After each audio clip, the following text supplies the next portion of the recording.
clearly bringing out the whole aspect of the higher education and the scholarships. About 2 months ago, the government very proudly announced that they're giving us 35,000 crores, which comes to about 7,000 crores, like what he has said. But again, this was a commitment they made 1 month ago.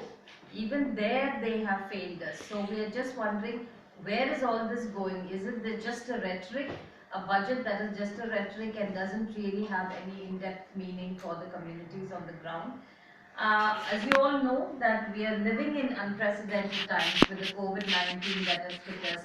It has not only brought in the inequalities that are existing in this country that we have been saying for a very long time, but also the communities on the ground struggling to deal with the impact of COVID-19. The huge unemployment, food security has become a problem, growing incidents of violence and atrocities.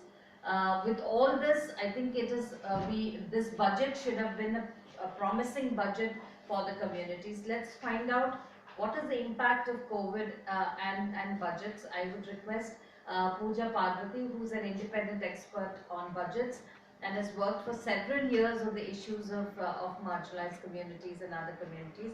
Pooja, thanks.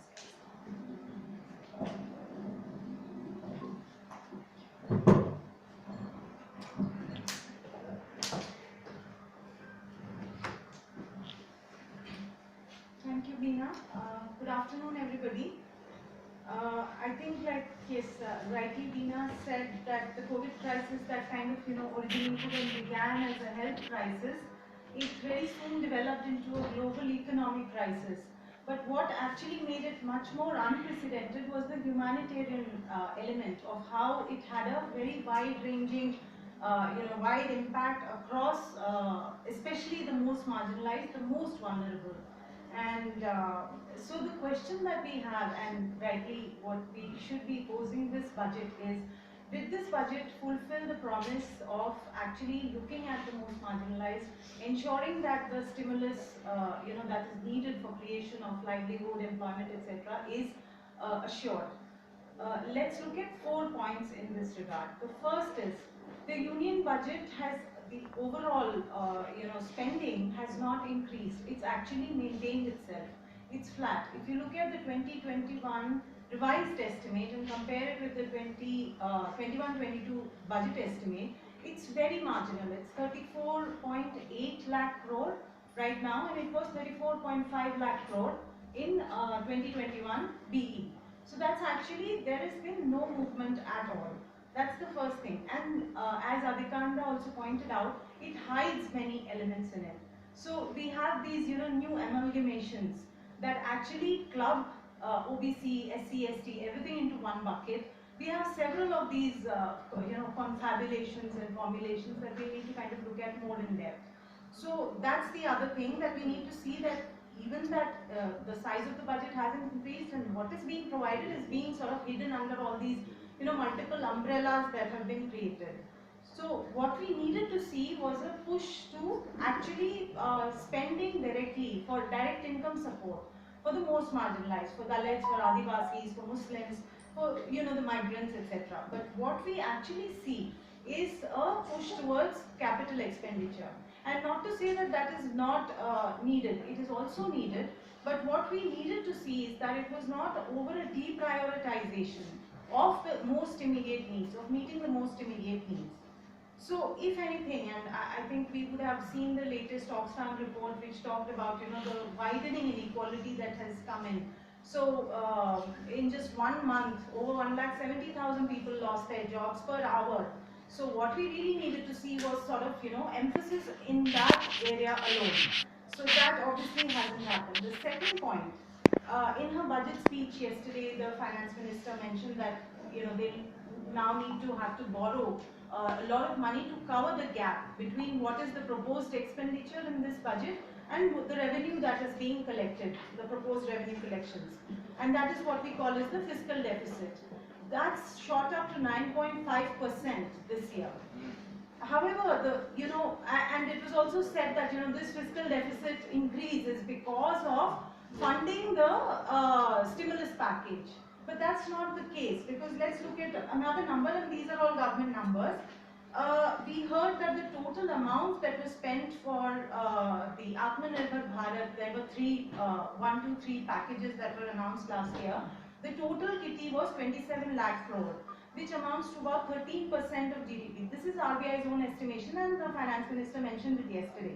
But mainstream analysts and economists, and these are people from Bloomberg, Quint, and mainstream media, they have estimated that this is only about the actual stimulus creation. The amount being spent has only been about 3.5 lakh crore, which is only 1.8% of GDP.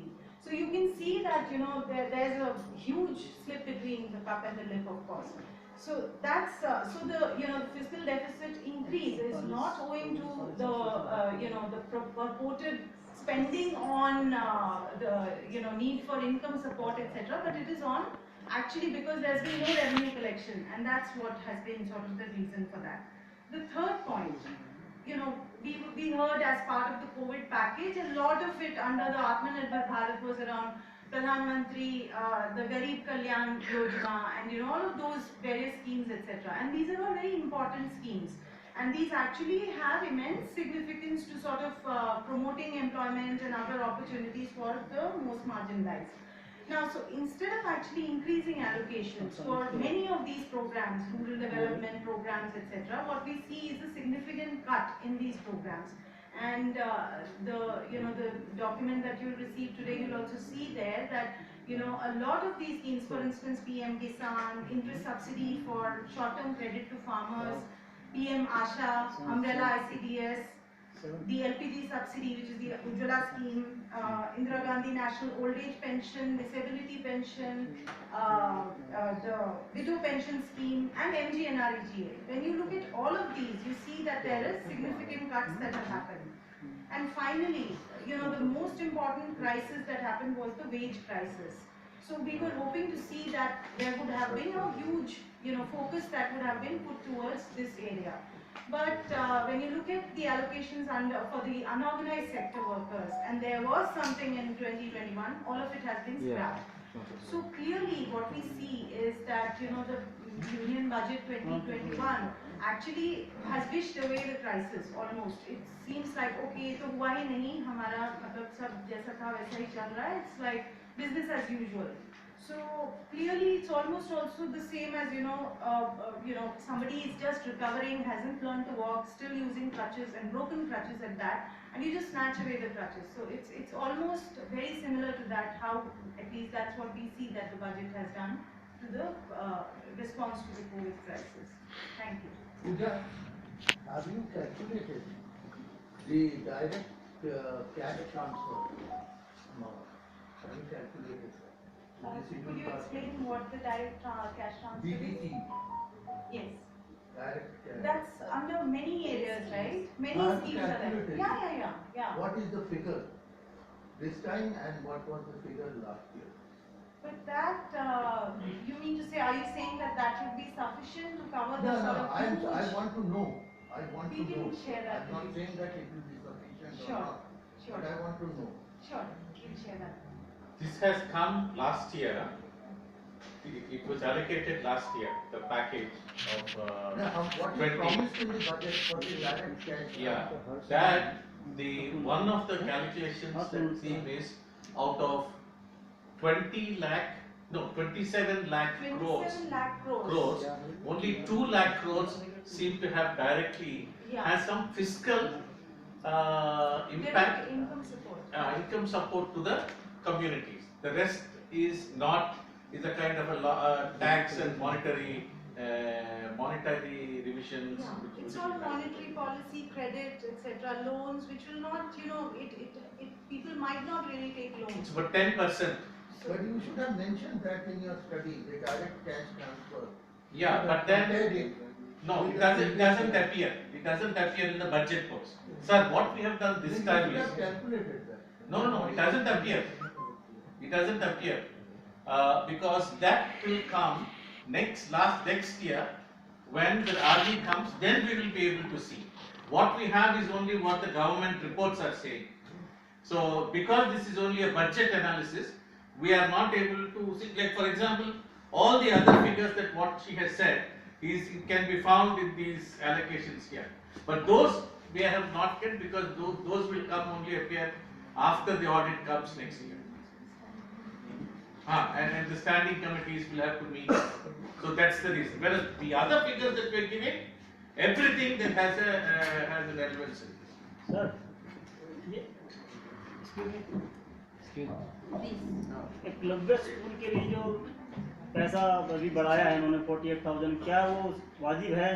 75 school जो Eklavya school खोलने हैं उन्होंने पिछले साल से इस बार बढ़ाया है उन्होंने बजट, जो जो फी It वो was the क्या same amount सफिशिएंट last होता है year. क्या अभी इस बारे में कि See, right from 2015, 2012 2005 साल तक के लिए Eklavya, high schools for high excellence, name बदला हुआ है, but लेकिन the same thing, they were saying they will allocate 800 crores, 500 crores, 600 crores.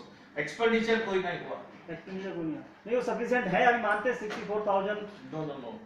We will give you a note where we have very clearly said there is a people's demands and we put that budget here in this. We will share with you when you are leaving. Diwakar ये एक बार हिंदी में बता दीजिए, मतलब इंदिरा कि ये दलितों के लिए और आदिवासियों के लिए फायदेमंद है या नुकसानदेह या पहले से ज्यादा बेहतर है?